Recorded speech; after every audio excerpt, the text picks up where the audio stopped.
Hello friends, இன்றைக்கி நம்ம என்ன பார்க்க போகிறோன்னா ஒரு சூப்பரான இட்லி சாம்பார் இருக்குல்ல, அந்த சாம்பாருக்கு சூப்பரான சாம்பார் தூள் எப்படி பண்ணலான்னு பார்க்கலாமா? வாங்க. நான் வந்து ஒரு 100 கிராம், அதாவது அரை அழாக்கு அளவுக்கு தனியா எடுத்திருக்கேன். இதை நல்லா இந்த அளவுக்கு ரோஸ்ட் பண்ணிக்கோங்க. அது தனியா ஸ்மெல் ஹெவியாக வரும். அந்த அளவுக்கு ரொம்ப கருக விட்டுறாமல் ரோஸ்ட் பண்ணிக்கலாம். அதுக்கப்புறம் ஒரு 50 கிராம்ஸ், அதாவது 1/4 அழாக்கு கடலைப்பருப்பு, 2 ஸ்பூன் வெந்தயம், ஜீரகம், மிளகு, இது எல்லாமே 2 ஸ்பூன் எடுத்துக்கலாம். இதை நல்லா ட்ரை ரோஸ்ட் பண்ணிக்கணும். இப்போ நல்லா ட்ரை ரோஸ்ட் ஆனதுக்கப்புறமா நம்ம வந்து மிளகாய் சேர்த்துக்கலாம். ஸோ ஃபஸ்ட்டே சேர்த்துடாதீங்க, ஏன்னா கருகிடும். அதுக்காக காரத்துக்கு ஏற்ப சேர்த்துக்கோங்க. நான் ஒரு 10லேருந்து 12 மிளகாய் எடுத்துக்கிறேன். கொஞ்சம் டேஸ்ட்டுக்கு வந்து கருவேப்பிலை, இது எல்லாத்தையும் சேர்த்துட்டு இதை நல்லா திருப்பியும் ட்ரை ரோஸ்ட் பண்ணி எடுத்துக்கலாம். ரொம்ப நேரம் பண்ண தேவையில்ல, கொஞ்சம் பண்ணாலே போதும். கருவேப்பிலை இந்த மாதிரி கிரன்ச்சியாக இருக்கணும்.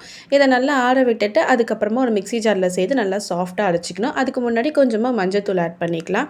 இப்போ பாருங்கள், இது நல்லா சாஃப்டாக அரைச்சிக்கலாம், பவுடர் மாதிரி. இந்த மாதிரி நீங்களும் ட்ரை பண்ணி பார்த்துட்டு எப்படி வந்துச்சுன்னு கமெண்ட் பண்ணுங்கள், லைக் பண்ணுங்கள், ஷேர் பண்ணுங்கள், சப்ஸ்கிரைப் பண்ணுங்கள். டாடா பாய்.